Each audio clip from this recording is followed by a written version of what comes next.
যে কাতারের সাথে আমেরিকার এত দহরম মহরম, সেই কাতারে ট্রাম্পের অনুমতি নিয়ে হামলা চালালো ইসরায়েল।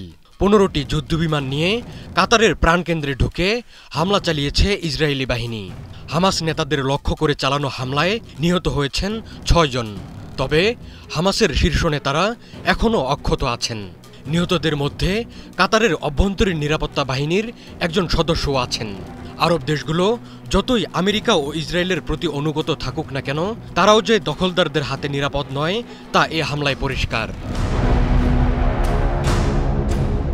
মঙ্গলবার আমেরিকার প্রেসিডেন্ট ডোনাল্ড ট্রাম্পের নতুন যুদ্ধবিরতির প্রস্তাব নিয়ে কাতারে বৈঠকে বসেছিলেন হামাসের নেতারা। ঠিক ওই সময়ই তাদের উপর হামলা চালায় ইসরায়েলি প্রতিরক্ষা বাহিনী।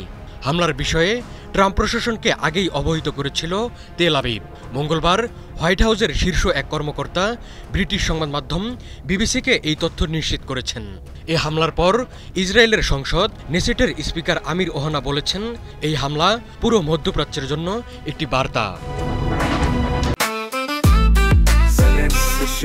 জেনেক্সে শিফট করো, লাইফকে লিফট করো। গাজায় চলমান ইসরায়েলি বর্বরতার বিরুদ্ধে কখনোই দৃঢ় অবস্থান নিতে পারেনি শক্তিশালী আরব দেশগুলো, বরং আমেরিকা ইসরায়েলের প্রতি অনুগত থেকেছে তারা। ইরানের উপর ইসরায়েলের হামলার সময়ও চুপ থেকেছে তারা। এখন তাদের ওপরই আসতে শুরু করেছে ইসরায়েলি হামলা। আমেরিকা ও ইসরায়েলের বার্তা পরিষ্কার, নিজেদের স্বার্থ হাসিলে তারা যে কোনো দেশকে লক্ষ্যবস্তু বানাতে পারে। সর্বশেষ লক্ষ্যবস্তু হওয়া কাতারের সঙ্গে আমেরিকার সম্পর্ক অত্যন্ত গভীর ও কৌশলগতভাবে গুরুত্বপূর্ণ। কাতার আমেরিকার নেটো বহির্ভূত প্রধান মিত্র। কাতারে অবস্থিত আল উদেদ বিমান ঘাঁটি মধ্যপ্রাচ্যে আমেরিকার বৃহত্তম সামরিক ঘাঁটি। এই ঘাঁটিতে প্রায় 10,000 মার্কিন সেনা মোতায়েন রয়েছে। এটি মার্কিন সেন্ট্রাল কমান্ডের আঞ্চলিক সদর দপ্তর হিসেবে কাজ করে। এখান থেকেই মধ্যপ্রাচ্যে আমেরিকার বেশিরভাগ সামরিক অভিযান পরিচালিত হয়। আমেরিকার সামরিক সরঞ্জামের একটি বড় ক্রেতা কাতার। আমেরিকা কাতারের অন্যতম বৃহৎ বাণিজ্যিক অংশীদার এবং বিদেশি বিনিয়োগকারী। বিশেষ করে তেল, গ্যাস এবং সামরিক খাতে দুই দেশের মধ্যে বড় ধরনের বাণিজ্য চুক্তি রয়েছে।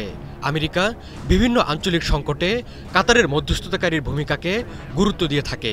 বিশেষ করে আফগানিস্তানে মার্কিন বাহিনীর প্রত্যাহার, তালেবানের সঙ্গে আলোচনা এবং ইসরায়েল হামাস সংঘাতের মতো জটিল ইস্যুতে কাতার গুরুত্বপূর্ণ ভূমিকা পালন করে। কাতারের সঙ্গে ইসরায়েলের সম্পর্ক বেশ জটিল।